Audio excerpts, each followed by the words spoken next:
दोस्तों, कैसे हैं आप सभी। आशा करती हूँ आप सभी बहुत अच्छे हैं और अपना ख्याल रख रहे हैं। राधा रानी अपनी कृपा आप सब पर बनाए रखें। दोस्तों, आज हम बात करेंगे 1 अगस्त की। 1 अगस्त को जो है वो सावन के शुक्ल पक्ष की अष्टमी तिथि है। ये जो अष्टमी तिथि होती है ये दुर्गा जी को समर्पित होती है या गौरी जी को समर्पित होती है। तो इसमें कुछ उपाय आपको बताऊंगी। अष्टमी तिथि जो है ये भोलेनाथ को भी बहुत प्रिय है। समस्त कामनाओं के लिए जो लोग अष्टमी तिथि के दिन कुछ विशेष उपाय करते हैं उनको बहुत लाभ होता है। और सबसे महत्वपूर्ण चीज़ कि जो लोग अष्टमी के दिन जल चढ़ाते हैं और जो चीज़ें मैं बताने वाली हूँ वो सारे उपाय करते हैं तो उनको बहुत लाभ होता है। महादेव सभी कष्ट से आपको निकाल लेते हैं और आप जीवन में बहुत तरक्की करते हैं। तो बहुत ही छोटा सा उपाय बताने वाली हूँ। बहुत कुछ नहीं करना है आपको, बहुत छोटा सा उपाय है। 3-4 चीज़ों की ज़रूरत आपको पड़ेगी। एक तो बेलपत्र की ज़रूरत पड़ेगी, चने की दाल की ज़रूरत होगी, समी पत्र और समी फूल की ज़रूरत होगी, साथ ही कनेर का फूल, देशी घी का दीपक और 1 लौंग। इन सभी चीज़ों से आप माँ को प्रसन्न कर सकते हैं।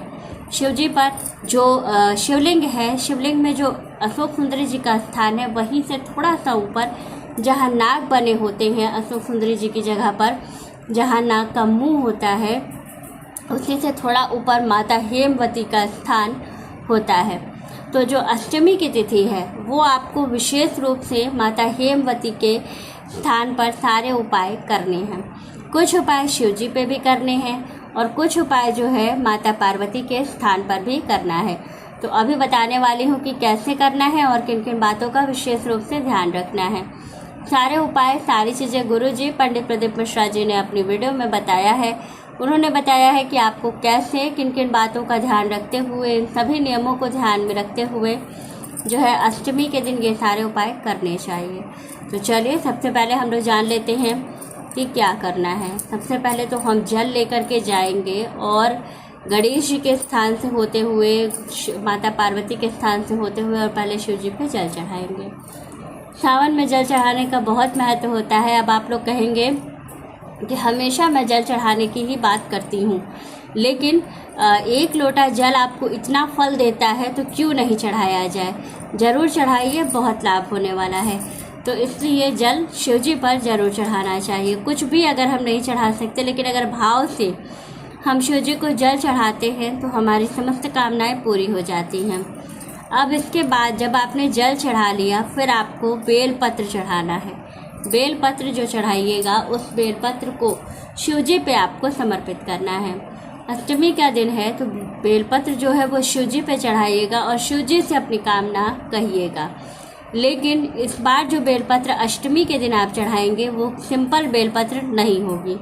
उस पर आपको राम राम लिख कर के ही चढ़ाना होगा या फिर ओम नमः शिवाय लिखना होगा। तीनों पत्तियों पर, एक पे ओम, फिर बीच में नमः, फिर इधर शिवाय, तीनों पत्तियों पर ऐसे लिखते हुए ही आपको चढ़ाना होगा तो ही आपको लाभ मिलेगा। साथ ही चने की दाल थोड़ा सा लेना है। इसमें कोई गिनती नहीं है, कोई काउंटिंग नहीं है। तो आपको क्या करना है, थोड़ी सी चने की दाल लेनी है और लेके हल्का सा उसको धुल लेना है। और धुल करके आपको क्या करना है, जो माता हेमवती का स्थान है वहीं पर आपको उसको चढ़ा देना है। माँ से अपनी कामना कहनी है कि हमारे सारे कष्ट, सारे दुख दूर हों और हमारी कामनाओं की सिद्धि जल्दी से जल्दी हो जाए। फिर समी पत्र, और समी पत्र का जो फूल होता है लाल, गुलाबी और पीला कुछ ऐसा होता है, पर्पल टाइप का बहुत सुंदर फूल होता है समी पत्र का। समस्त कामनाओं के लिए, कोई ऐसी समस्या हो, कोई ऐसी परेशानी हो, कोई ऐसी मनोकामना हो, एक समी पत्र का जो फूल होता है वो चढ़ा के आप बाबा को बहुत जल्दी मना सकते हैं। बहुत जल्दी बाबा सुनते हैं और बहुत जल्दी कामनाओं की सिद्धि होती है। तो ज़रूर देखिएगा। इस समय समी पत्र के पौधे पर आपको हर जगह फूल लगा हुआ मिल जाएगा।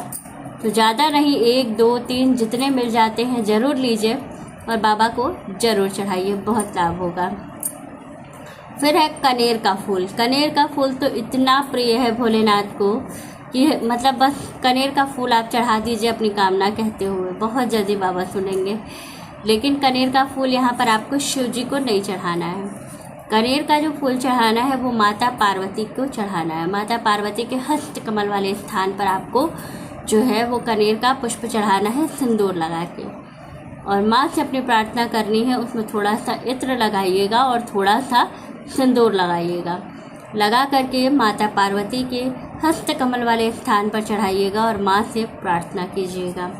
देशी घी का दीपक, देशी घी का दीपक जब भी हम जलाते हैं तो बहुत जल्दी कामना पूरी हो जाती है।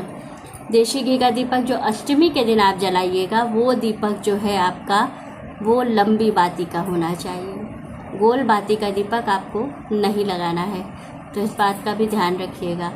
दीपक जो लगाइएगा वो लंबी बाती का लगाइएगा और घी भरपूर भरिएगा कि कम से कम 4 से 5 घंटे आपका दीपक जल सके। तो ज़रूर ध्यान रखिएगा इन सभी बातों का। एक लौंग, लौंग का उपाय बहुत महत्वपूर्ण होता है। जब हम कहीं सफल नहीं हो पाते हैं, जीवन में किसी कामना की सिद्धि नहीं हो पाती है, तब लौंग से उतारा किया जाता है। कैसे?